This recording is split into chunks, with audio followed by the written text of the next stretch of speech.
اس دلچسپ تجزیے میں خوش آمدید۔ آج ہم ایک ایسے موضوع پر بات کر رہے ہیں جو واقعی حیران کن ہے۔ روس میں اسلامی بینکاری کا عروج۔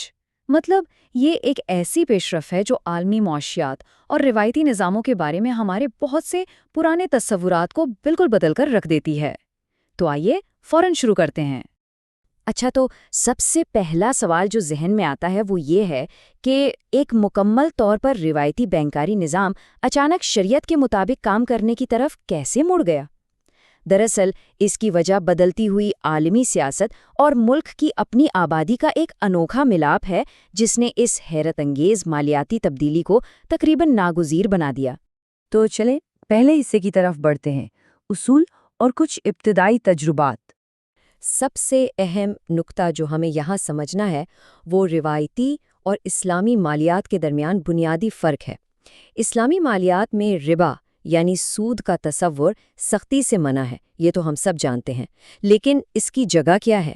یہ نظام منافع کی شراکت، اخلاقی سرمایہ کاری اور ٹھوس اثاثوں پر مبنی مالیات پر چلتا ہے۔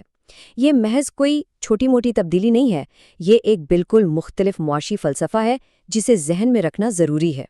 اب ذرا اس کی تاریخی اور آبادیاتی حقیقت کو دیکھیں۔ روس میں یورپ میں مسلمانوں کی سب سے بڑی آبادیوں میں سے ایک بستی ہے، اور ہم یہاں 1000 سال سے زیادہ پرانی تاریخ کی بات کر رہے ہیں۔ خاص طور پر تاتارستان اور بشکرتستان جیسے خطوں میں اس شاندار ثقافتی بیداری نے قدرتی طور پر اسلامی مالیات کی ایک بہت بڑی مانگ پیدا کی۔ آئیے دیکھتے ہیں کہ یہ سفر کیسے آگے بڑھا۔ ذرا اس 30 سالہ تاریخ پر نظر دوڑائیں۔ 1991 میں سوویت یونین ٹوٹا، 90 کی دہائی میں بدر فورٹے بینک بنا، پھر 2006 میں اس کا لائسنس منسوخ ہو گیا۔ لیکن پھر 2014 کی مغربی پابندیاں آئیں اور اس نے سب کچھ بدل کر رکھ دیا۔ بالآخر 2023 میں ایک باقاعدہ پائلٹ پروگرام لانچ ہو گیا، یعنی ابتدائی رکاوٹوں کے بعد عالمی حالات نے اس پورے عمل کو زبردست طریقے سے تیز کر دیا۔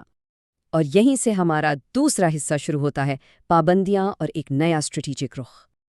اب یہاں جو بات واقعی دلچسپی پیدا کرتی ہے وہ ایک بہت بڑا قانونی ٹکراؤ تھا۔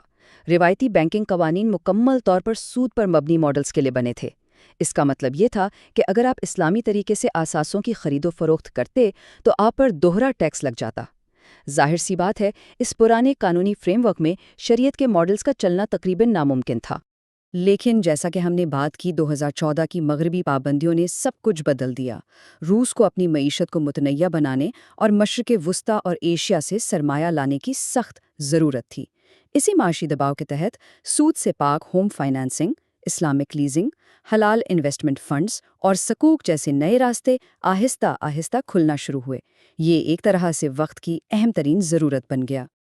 اور اسی ضرورت نے تیسرے اور آخری حصے کی بنیاد رکھی، 2023 کا پائلٹ پروگرام۔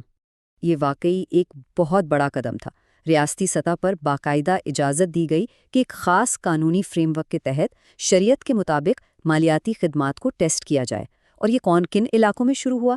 4 اہم مسلم اکثریتی علاقوں میں: تاتارستان، بشکرتستان، چیچنیا اور داغستان۔ یہ اس پوری تاریخ کا ایک زبردست سنگ میل ہے۔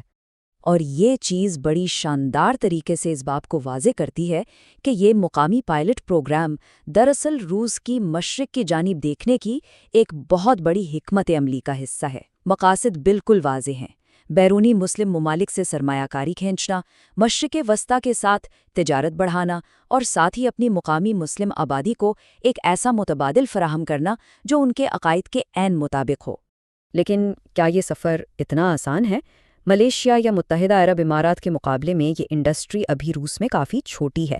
اس کی بے پناہ ترقی کا دارومدار بنیادی طور پر ان 4 چیزوں پر ہے: مؤثر قانونی ترامیم، مضبوط بین الاقوامی شراکت داریاں، عوام کا اعتماد اور ملک کا مجموعی معاشی استحکام۔